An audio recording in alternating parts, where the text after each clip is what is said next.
Alrighty, here we go. Hey folks, welcome. This is the Smart Buildings Academy podcast with Phil Zito, episode 331. So folks, in this episode, we're going to be kind of re-recording our certificates and certificating authorities for BAS podcast and live stream episode. I didn't like how the previous one turned out. I felt it could be more concise and more clear. So we're going to be going through it again. All right. So what is happening here in building automation world is this thing called certificates. Now you're seeing this at the server and supervisory layer. So you're seeing supervisory devices and field controllers requiring certificates. You're seeing things like BACnet Secure Connect coming out with certificating requirements. And if you've logged into almost any building automation system that's been released over the past year, you've probably seen an option for secure connections, usually something to the form of HTTPS with TLS 1.2 or 1.3. Now, what does all this mean, and what do you as a building automation professional need to know about certificating and certificating authorities? So certificating at the end of the day, right, is typically known as a secure socket layer certificate, although we are using the TLS protocol, which is the transport layer security protocol, and that is due to SSL, secure socket layer, being compromised. So SSL is compromised, so we're actually using TLS. Now, if you've ever gone to a website, you've seen the little lockbox next to the URL of the website. So like if you go to your building automation web link via a web browser and it is indeed encrypted via a SSL certificate, then you will see kind of that checkbox, or the lockbox next to the domain name. Okay. You'll see typically a lockbox. It'll either be green or it'll just be gray. It just depends on how the site's implementing it. It'll have like a information little circle with an I in the middle saying not secure, or maybe a triangle with an exclamation point, a red triangle saying not secure. And the funny thing is that a lot of folks don't realize, and this is kind of a brief segue, is that you can implement what's called a self-signed certificate, and we'll talk more about that a little bit later. And that self-signed certificate, that would flag a site as not secure potentially, even though things are encrypted. And that simply has to do with the self-signed certificate cannot be authenticated as a legitimate certificate. Thus, the domain powers that be have no way of really validating that that encrypted connection is actually secure and that you are who you say you are. Because at the end of the day, certificates not only validate who you are and who's connecting, so they will go and meet one of the OSI security layers, basically their security services. They'll meet one of those and they will prove that one of those services, which is non-repudiation, which is, proving that the people are who they say they are and they actually sent the messages, that is done through, one of the ways it's done through is certificating. But at the end of the day, we have this thing called a certificate. And I'm going to talk about certificating for encryption. I'm going to talk about certificating for digital signing and validation. And then we're going to talk about employing certificates actually on our building automation systems. Okay, so first off, as I mentioned, when we connect to the building automation domain, which is the domain address of the controller or of the supervisory device that we're connecting to via our web browser, we have two options. We can connect HTTP, Hypertext Transport Protocol, which is clear text, right? So everything that is transferred between our web browser and the BAS device is going to be clear text. And then there's HTTPS, which is hypertext transfer protocol secure, or with a secure socket layer, depending on how you define that acronym. And that essentially means that the data that is being sent from your web browser to the BAS device and vice versa is encrypted. What does this encryption do? Well, it gives us confidentiality, which, to be quite honest, besides for your username and password and stuff like that, confidentiality is not as much of a deal, not that big of a deal in the building automation world. At the end of the day, if someone knows your temperature set point, it's not the end of the world. I have worked for customers who their temperature set points, their pressure set points, etc., especially in the FDA or in the medicinal fields where they're developing medicine like pharmaceuticals. They do care about those values being leaked, and they want them confidential because then their competitors can know, okay, they're using this temperature in manufacture of this product. So there are times when confidentiality matters. Most of the time, though, confidentiality is simply to protect your username and password. Basically, what happens is you initiate a connection between your web browser and the BAS device, and that initiates most of the time as an HTTP connection, unless you're directly going straight to port 443, which is the default HTTPS port. And so, like, if you've seen port 80, that's HTTP clear text. If you've seen 443, these are logical ports, that's HTTPS. So you're connecting to HTTPS, and everything by default is encrypted.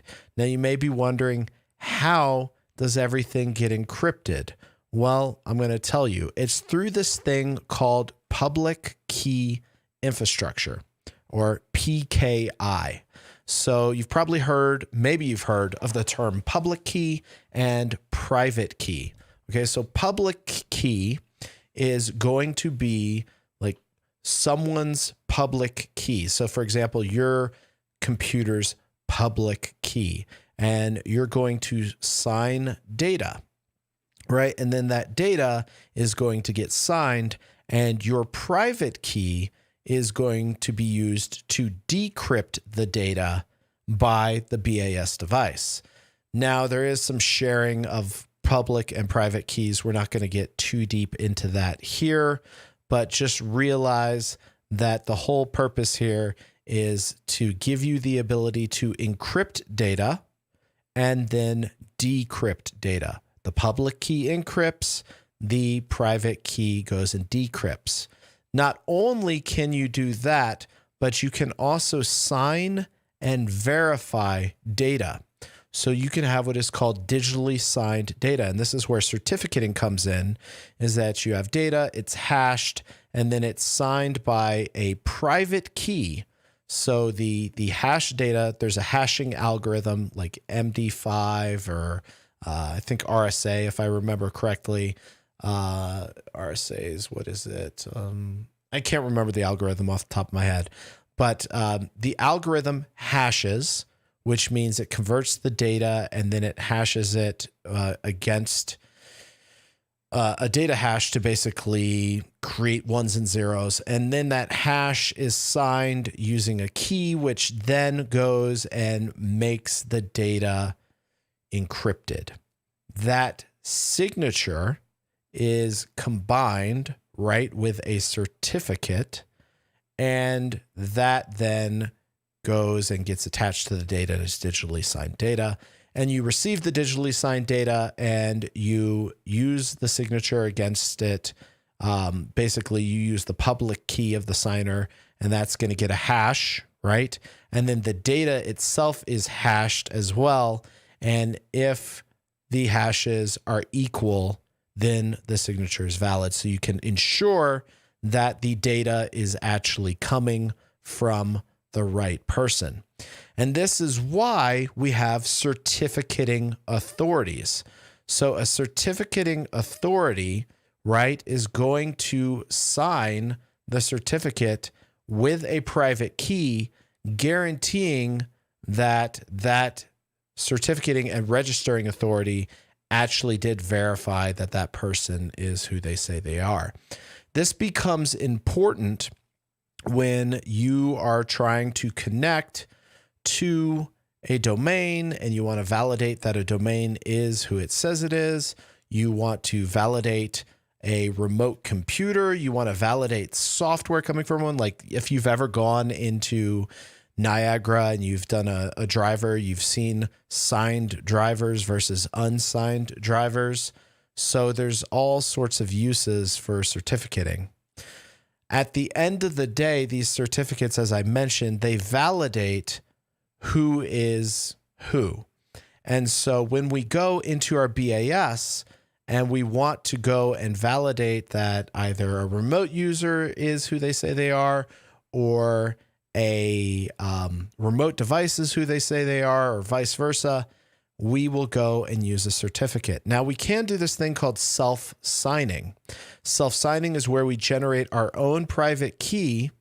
And like if you wanted to do this right now, you could go into IIS on Windows, and you could go to the certificate section and you could self-sign a certificate. And in some BASs, you can self-sign your certificate as well. Well, the self-signing just means that you take your private key, which hasn't been validated. No one's ensured that, you are who you are. No one's verified that. And you sign your certificate and you create your self-signed certificate. That's what a self-signed certificate is. There's no validation that whoever signed it actually is who they say they are, but it is self-signed and it enables you to encrypt. So if all you want to do is encrypt data, you can create a self-signed certificate and you can go and implement HTTPS, TLS, and that will encrypt your data with your self-signed certificate. There's no validation of whoever being whom they say they are. So if you're using your BAS software to connect to the device has no way of proving that like you are who you say you are, because anyone could have had that key and self-signed a certificate and, then pretended to be someone else. Now, why does that matter? Because if someone understands these keys, right, that they have access to these keys, they can decrypt information. Decrypting BAS information is not necessarily the most dangerous thing in the world, although they could get your username and password, and that would not be good. But where it really becomes a problem is if you're doing a lot of IoT stuff or edge stuff and you have IP-enabled controls and you want to basically authenticate them, you could have an issue with the authentication because of self-signed encryption. Like or self-signed certificates, you would not know that this device is legitimate potentially. Whereas if you distribute a authorized and approved and validated certificate, you can go and have a greater, I'm hesitating to say something is 100%, but you can have greater belief that whoever it is connecting is actually who they say they are. Okay, so you've got certificating, you've got encryption, and the two are not necessarily the same. Certificating is a way of validating connections are secure, validating that who it is, who they are, is who they say they are, is who they are. Oh my gosh. And that becomes important because it defends against a potential man-in-the-middle attack where people could potentially impersonate a computer or something like that. Additionally, it makes sure that you're connecting to legitimate sites.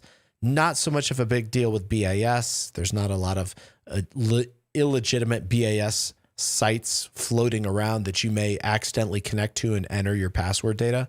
But for example, one of the reasons you want to know a domain is legitimate is because if you connect to that domain, like you connect to google.com and you think you're connecting to google.com, but it's an illegitimate site, it's a hijacked domain, you could enter your username and password and now people have stolen your credentials. Well, it's kind of the same with BAS. That being said, while that is definitely a risk with domains sitting out on the building automation or on the IT world, building automation, there's not like a ton of devices sitting out there trying to impersonate building automation devices, stealing usernames and passwords. It's for most people not that big of a deal. The nice thing about encryption, though, is, like I said, it protects data. Now I'm going to say something that's a little controversial to some, but it is that on most internal networks, you don't necessarily need to be encrypted. I will tell you, though, that encryption is pretty low on the overhead side of things. It used to be a big deal because we had slow networks and things were slow and computers were slow and controllers were slow. That's not so much of a big deal anymore. We don't really have slow computers. Some of our field controllers are faster than our servers were a couple years back. So we have the computing capacity to manage these algorithms. So it's not a whole lot of trouble to self-sign a certificate and implement HTTPS, TLS on your building automation system on an internal network. Where I would actually go and use a certifying authority and a registering authority, so RA is registering authority, CA is certifying authority, where I would go and utilize these would be if I had a public-facing building automation device. I definitely would want to use a actual validated certificate to ensure that whoever was connecting to my device is legitimate. There's other technologies you can use as well, like Oauth and Ldap, that are on the authentication side of things. Maybe we'll do an episode on authentication if y'all are interested. But as far as certificating goes, at the end of the day, it's pretty simple. So let's talk through how we implement that on a building automation system. First thing we're going to have to do is we're going to have to go to that building automation system, and we're going to have to determine what form of certificating does it implement, what key size does it support, and how do we go and issue a certificate. Oftentimes, we will issue a certificate, and then we will go we'll create a certificate. We will then, and there will be an option, I'll say like create a certificate for SCA, or certificate request is typically what it's called. So we'll create that certificate request, and then we will take that file and we will send it to the registering authority, and we will enter a bunch of data and pay a fee, and they will process that data, validate who we are, and they will send us a signed certificate. And then we import that signed certificate into our building automation system. But we also have to have that signed certificate on any system that we're going to be utilizing. Now, there are certain building automation systems that if you put the certificate on the server, it'll send the certificate over to the browser and stuff like that. But most of the time, we will have the certificate on the server, on the supervisory device, on any devices that are connecting. We will go and distribute the certificate to them. And then that certificate will be used, right, for authentication, seeing who we are, as well as encryption. That being said, as I mentioned, we can self-sign and we can implement HTTPS, TLS, just doing it that way. All right, so if you have any questions on this, I definitely encourage you to reach out to us. I hope this kind of crash course on certificates and certificating authorities gave you a better understanding at a high level of these. If you'd like me to go deeper into these technologies, or if you'd like me to do a podcast on Oauth and on Ldap, definitely let me know. We can definitely do an Oauth and an Ldap. So Ldap is Lightweight Directory Access Protocol, if I remember correctly. Ldap, there we go. It is Lightweight Directory Access Protocol. So Ldap is something that's used by Microsoft and a couple other folks to basically connect to Active Directory and validate. And then Oauth is another one. If you've ever connected to Google through Facebook, or you've signed up to something and it's like, do you want to use your Google or Facebook account to sign up for this app? And you're like, yeah, I do. That's Oauth at work. So Oauth allows you to use like a Google or a Facebook who can be considered validators of your identity to then register for something. I haven't run into any building automation systems that use Oauth, but I have seen them use Ldap. If any of you have run into a building automation system using Oauth, I'd be very interested, as I'd like to explore that. I've used that in programs I've written in the past, but definitely Ldap is something I see supported.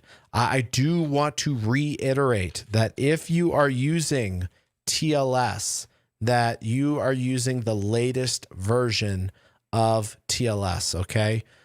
Right now, it is TLS 1.3 in most building automation systems, or 1.2. But if you're using earlier than that, there is a large potential for compromise. And if you're using SSL, that is compromised. SSL is now considered a compromised technology set.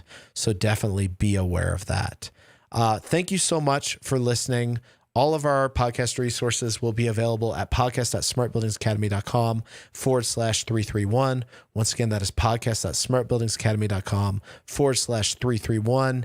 And we will go through and answer any questions you have in the comments. Wherever you're watching or listening to this, definitely go and post those comments. If you do me a favor, once again, like I ask, if you can like and subscribe and click on the notification bell so you are notified of our new videos. If you're listening to this, definitely please go.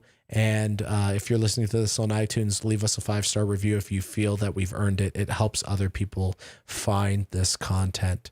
Thanks so much for being here. And upcoming on Friday, we are going to be talking about some sales strategies for those of you who want to bring a little bit more business in your doors. We're going to be going through that. All right. Thanks so much. Love having you all here and look forward to talking to you all on Friday. Take care.